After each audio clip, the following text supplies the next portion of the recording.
आपण मैंने जानिथिबे कास्ट रेसिडेंट इनकम जेकोसी रेसिडेंट आड्रेस रे आपन को बारीपटा देबाकू पड़े एवं सही जमी बारीपटार खजना पावती न काटिले आगकू बहुत असुविधार सामना करि पारंती। सेतिपई गूगल सर्च करंतु ई पावती प्रथम लिंक रे क्लिक करी एहाकू टिके जूम करी पे लैंड रेवेन्यू रे क्लिक करंतु।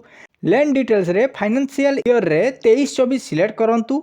निज डिस्ट्रिक्ट सिलेक्ट करंतु, तहसील सिलेक्ट करंतु, विलेज सिलेक्ट करंतु, खाता नंबर सिलेक्ट करंतु। जदि खाता नंबर जानी पारु नांती कमेंट रे लिंक थिबा वीडियो रे चेक करंतु।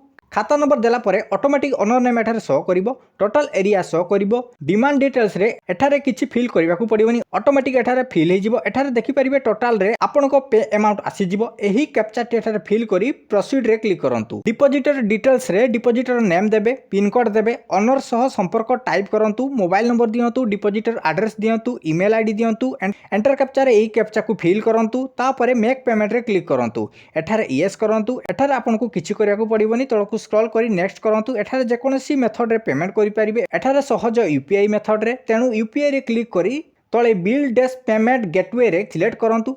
सिलेक्ट पेमेंट मोड रे यूपीआई रे टिक करंतु, बैंक मध्ये सिलेक्ट करंतु। रिमार्क्स रे ओनर नेम लिखि दियंतु, तळे टिक करी प्रोसीड टू पेमेंट रे क्लिक करंतु। एठारे ओके करंतु। एठारे यूपीआई रे सिलेक्ट करंतु। पे बाय एनी यूपीआई ऐप रे क्लिक करंतु। गूगल पे, पेटीएम, फोन पे द्वारा पेमेंट करंतु। पेमेंट पर ऑटोमेटिक रसीद पाई जिवे। एतिकिरी आपनकर खजना पावती कटा हेई जिवो। आपनकर खजनाटी एही परि भाबरे घरे बसी काटंतु।